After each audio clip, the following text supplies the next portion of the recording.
It's been 5 days since Hamas brazenly fired rockets at Jerusalem and other Israeli cities in a totally unprovoked attack. This past week, millions of Israelis were forced into bomb shelters as missiles rained down on our cities.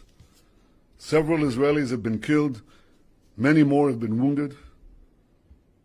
You know, and I know, no country would tolerate this. Israel will not tolerate this. Israel has responded forcefully to these attacks, and we will continue to respond forcefully until the security of our people is reinstated and restored.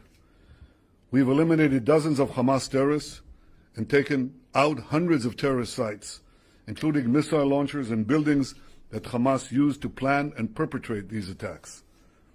2 nights ago, Israel also seriously degraded the terror infrastructure of Hamas. We knocked out part of the vast subterranean tunnel network that Hamas uses to attack Israel.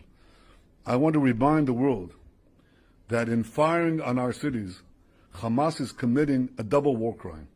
They're targeting our civilians and hiding behind Palestinian civilians, effectively using them as human shields. As always, Israel is doing everything possible to protect our civilians and keep Palestinian civilians out of harm's way. We demonstrated this yet again today when we warned civilians to vacate the building used by the Hamas terror intelligence. They vacated the premises before the target was destroyed, and that's why you don't hear of casualties from these collapsing terror towers, because we take special care to avoid these civilian casualties, exactly the opposite of Hamas.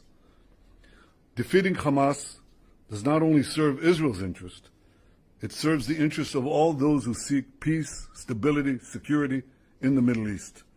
I want to thank Israel's many friends in the international community who have strongly backed Israel's action in defending ourselves.